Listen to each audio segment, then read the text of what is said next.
घरापासून दूर राहणाऱ्या प्रत्येकाची न बोलली जाणारी वेदना. नमस्कार, मी अनुजा.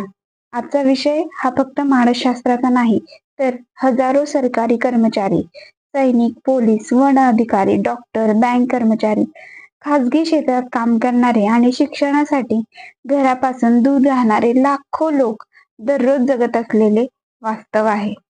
सोशल लोनलीनेस म्हणजे काय? अनेकांना वाटतं एकटं राहणं म्हणजे एकटेपणा, पण तसं नाही. कधी कधी आपल्या आजूबाजूला शेकडो लोक असतात, ऑफिसमध्ये सहकारी असतात, मीटिंग असतात, फोनवर सतत कॉल येत असतात. दिवसभर काम सुरू असतं, पण दिवस संपल्यावर जेव्हा आपण आपल्या खोलीत एकटे बसतो, तेव्हा शांत पोकळी निर्माण होते. कारण त्या गर्दीत आपली माणसं नसतात. माझ्यासोबत घडलेला एक प्रसंग सांगते. 4 दिवसांपूर्वी माझे काका वारले. ही बातमी ऐकली आणि मन सुन्न झालं. पहिला विचार आला, आता लगेच घरी जायला हवं. पण वास्तव वेगळंच होतं. मी माझ्या गावापासून सुमारे 700 किलोमीटर दूर राहते. लहान मुलांसोबत इतका मोठा प्रवास करून तातडीने जाणं शक्य नव्हतं. त्यात सुट्टीच्याही मर्यादा होत्या. म्हणून मनात खूप इच्छा असूनही आम्हाला शेवटच्या निरोपाला जाता आलं नाही. पण पाय जरी अडकले असले, तरी मन मात्र पोहोचलं होतं.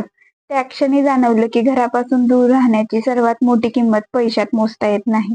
ती अशा क्षणांमध्ये जाणवते जेव्हा आपल्या माणसांना आपली गरज असते आणि आपण त्यांच्यापर्यंत पोहोचू शकत नाही.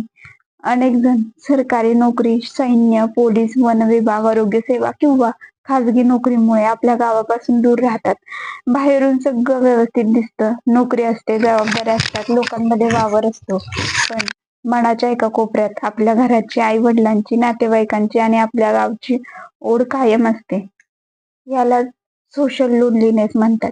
ही कमजोरी नाही, ही आपल्या नात्यांवरील प्रेमाची जाणीव आहे. जर तुम्ही घरापासून दूर राहत असाल, तर आजच आपल्या माणसांना फोन करा. त्यांच्याशी काही मिनिटं बोला.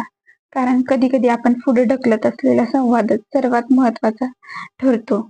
आयुष्य अनिश्चित आहे. आपल्या माणसांसाठी वेळ काढणं ही सर्वात मोठी गुंतवणूक आहे. धन्यवाद.